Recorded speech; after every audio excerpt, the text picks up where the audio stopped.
guys, welcome back to the channel. So in this video we are going to discuss mock test number 2. So let's begin. The first question for today is, okay, which of the following is the oldest law in India and is still in operation? ठीक है, तो the options are Indian Penal Code, the Contract Act, Indian Evidence Act और the Criminal Procedure Code. So इसका right answer है Indian Evidence Act. Okay, because IPC और CRPC जो हैं they cease to exist as of July 2024 because इनकी जगह BNS and BNSS आ गए हैं. Okay, so सबसे पुराना अब इनमें से कौन सा है? Indian Evidence Act. The next question is, which one of the following is true regarding the jurisdiction of High Court? ठीक है, तो High Courts can only hear criminal cases. High Courts have original jurisdiction in the matters related to enforcement of fundamental rights. जो High Courts हैं have appellate jurisdiction in civil cases but not criminal cases, या फिर High Courts have no jurisdiction over subordinate courts. ठीक है, तो जो jurisdiction of courts जो है इसमें जो सबसे अप्रोप्रिएट आंसर है इस क्वेश्चन का वो ये है कि हाई कोर्ट की ओरिजिनल जुरिस्डिक्शन होती है in the matters related to the enforcement of fundamental rights. ठीक है, और फंडामेंटल राइट्स के साथ साथ जो हाई कोर्ट्स होते हैं दे कैन मतलब इनकी जो जुरिस्डिक्शन है वो फंडामेंटल राइट्स के अलावा बाकी सारे जो भी लीगल राइट्स होते हैं उनके ऊपर भी होती है. It's wider than supreme court and it comes under article 226. Okay, then the next question is, in the Indian judicial system, what is a PIL? PIL जो पब्लिक इंटरेस्ट लिटिगेशन होती है वो क्या होती है? वो किसी भी ऐसे इंसान के इंटरेस्ट में होती है जो भी मतलब जो खुद को खुद नहीं रिप्रेजेंट कर सकता है, जो लाइक आप कह सकते हो कि बड़ा ही किसी को जो दबाने वाली, जैसे हम फॉर एग्जांपल कोई ऐसा इंसान जो खुद को नहीं रिप्रेजेंट, पुअर इंसान हो गए जो लोग, या फिर जो जल्दी जिनको हम डिप्रेस कर देते हैं, जिनको दबा देते हैं, उन लोगों के हक में जो हम ये करते हैं दैट इज़ PIL. ठीक है, तो इसके ऑप्शन क्या है कि जो हम किसी मतलब गरीब के वेलफेयर के लिए करेंगे, और या फिर ग्रुप ऑफ पीपल, किसी एक इंसान के लिए वो ज़रूरी नहीं होता है, कोई मतलब ग्रुप ऑफ पीपल के लिए भी हम कर सकते हैं. So the right answer is litigation filed for the public welfare by any person और अ ग्रुप ऑफ पर्सनस. ठीक है, उसके बाद है under the Indian constitution who can issue a writ of habeas corpus? कौन रिट इशू कर सकता है? तो ये हाई कोर्ट या सुप्रीम कोर्ट इशू कर सकते हैं. ठीक है, moving on to the next question. The principle of judicial review is adopted in India from which country's legal system? France, UK, USA या फिर ऑस्ट्रेलिया? तो हमने ये जो जुडिशियल रिव्यू है ये हमने USA से वो किया है, अडाप्ट किया है. The next question is, which of the following courts can hear cases of anti-corruption involving public servants? तो the options are district court, special court for prevention of corruption act cases, या family court या magistrate court. तो ये आपको option से ही दिख रहा होगा कि ये special court for prevention of corruption act cases है.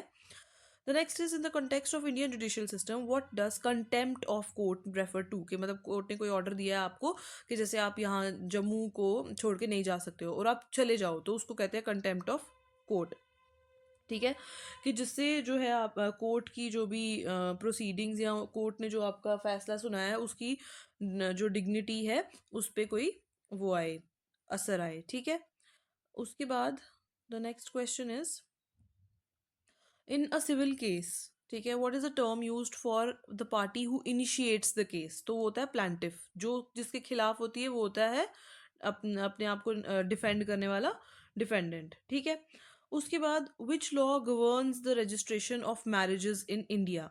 तो जो मैरिजेस हैं इंडिया में वो किससे गवर्न होती है? Hindu marriage act, special marriage act या इंडियन क्रिश्चियन मैरिज एक्ट? तो ये तीनों की तीनों से गवर्न होती है, तो इसका आंसर है all of the above. Then the next question is, which of the following is correct for interpretation of the term jurisprudence? तो jurisprudence क्या होती है? The art of interpreting the law, a study of application of law, a philosophy of law or a legal document. So jurisprudence क्या होती है? A philosophy of law. Moving on to the next question. तो अब ये computer के question start हो गए हैं, तो इसमें ये पूछ रहा है कि कंपाइलर जो है उसका क्या फंक्शन होता है? तो कंपाइलर क्या करता है? एक साथ के साथ कन्वर्ट कर देता है पूरे के पूरे सोर्स कोड को. ठीक है, मतलब एक पूरे के पूरे हाई लेवल लैंग्वेज के कोड को मशीन लैंग्वेज में एक साथ के साथ कन्वर्ट कर देता है. Interpreter on the other hand converts the code line by line. Okay. Then जो हमारी ये होती है कोई भी मतलब लो लेवल लैंग्वेज है उसको कन्वर्ट करना है अगर हमने मशीन लैंग्वेज में, तो वो कौन करता है, वो असेंबलर करता है. ये 3 पॉइंट्स हो गए. ठीक है, असेंबलर, कंपाइलर और इंटरप्रेटर. तो इसका आंसर क्या है? B. Okay. The next is which of the following is not a type of software. Software की टाइप इनमें से कौन सी नहीं है? Operating system, word processor, CPU या फिर वेब ब्राउजर. तो इसमें से जो सीपीयू है वो सॉफ्टवेयर की एग्जांपल नहीं है. Then the next is, what is the full form of XML? Extensible Markup Language. So the answer is B. Then the next question is, which of the following best describes the function of arithmetic logic unit in a computer? तो ALU क्या करता है? जो भी arithmetic और logical operations होते हैं उनको perform करता है. तो its answer is C. Then the next question is, what is the full form of BIOS? So it is Basic Input Output System. ठीक है. The next question is, which of the following protocol is used to secure communication over the internet? तो internet पे अगर हमने communication को secure करना है तो हम क्या करते हैं? HTTPS का इस्तेमाल करते हैं. S stands for secure. Okay. FTP की क्या full form होती है? File Transfer Protocol. SMTP क्या होता है? Is used to send emails. Simple Mail Transfer Protocols. emails को send करते हो आप SMTP से, और कोई जो बंदा email receive कर रहा है वो POP3 यूज़ करता है. ठीक है. अच्छा. उसके बाद the next is which of the following data structure is used in implementing a recursion stack. तो इसका ऑप्शंस हैं लिंक्ड लिस्ट, स्टैक, क्यू और एरे. तो ये इसका answer is B, stack. Then the next question is which of the following is the purpose of an IP address. IP address जो है उसका फंक्शन क्या होता है? एंड द ऑप्शंस आर, ये आइडेंटिफाई करता है location of data of the network, identify is the sender of the email, no this is wrong, identifies the device in a network, या identifies the sender's computer operating system. तो computer operating system जैसी कोई चीज़ नहीं होती है जिसको आप identify कर सकते हो, बल्कि आप आइडेंटिफाई करते हो डिवाइस को इन अ नेटवर्क. ठीक है. तो इसका आंसर है D. Then the next question is which of the following is not a feature of object oriented programming. ठीक है. तो क्या एनकैप्सुलेशन, पॉलीमॉर्फिज्म, इनहेरिटेंस या कंपाइलेशन? तो इसका आंसर है compilation, D. Then the last question for computer is which of the following is example of a dynamic link library. DLL जो file होती है उसकी क्या एक्सटेंशन बतानी है? तो आपको सामने दिख रही होगी DLL.DLL. ठीक है. उसके बाद ये जो नेक्स्ट क्वेश्चंस हैं ये इंग्लिश के हैं.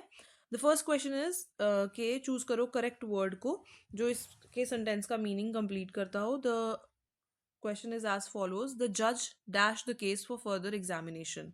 तो जज ने क्या किया? द जज deferred the case for further examination. ठीक है. Then the next question is, what is the synonym for adjourn? ठीक है. तो इसके ऑप्शंस, हाँ, adjourn किया मतलब पोस्टपोन किया, कंटिन्यू किया, बिगिन किया या हियर किया. तो अगर किसी चीज़ को adjourn करे हो तो that means you are postponing that thing. The right answer is A. Then the verdict was delivered late and the hearing was adjourned for a week. तो इसके अंदर हमने error find करना है. तो जो हमारा इसके अंदर जो ये है मतलब गलत है वो क्या है?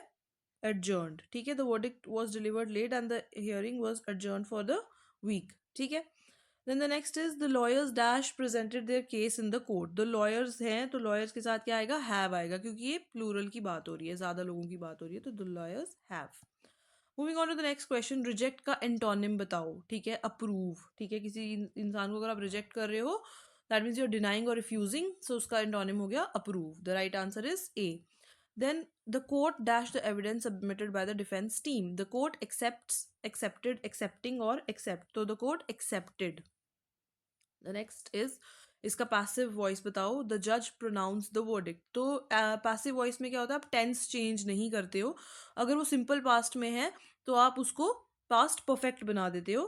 तो या फिर जैसे ये बोल रहा है द जज, अब जो सब्जेक्ट है वो ऑब्जेक्ट बन जाएगा, तो और जो ऑब्जेक्ट है वो सब्जेक्ट, तो जो इस यहाँ पे आएगा the verdict was pronounced by the जज. ठीक है. तो इसका राइट आंसर क्या आ जाएगा? बी. ठीक है. The verdict was pronounced by the judge. Then next is, the advocate made and dash presentation in court. तो उसने क्या किया? एक impressive presentation दी कोर्ट में एडवोकेट ने. Then the last two questions. Select the sentences with the correct punctuation. ठीक है. The court has been adjourned, said the judge.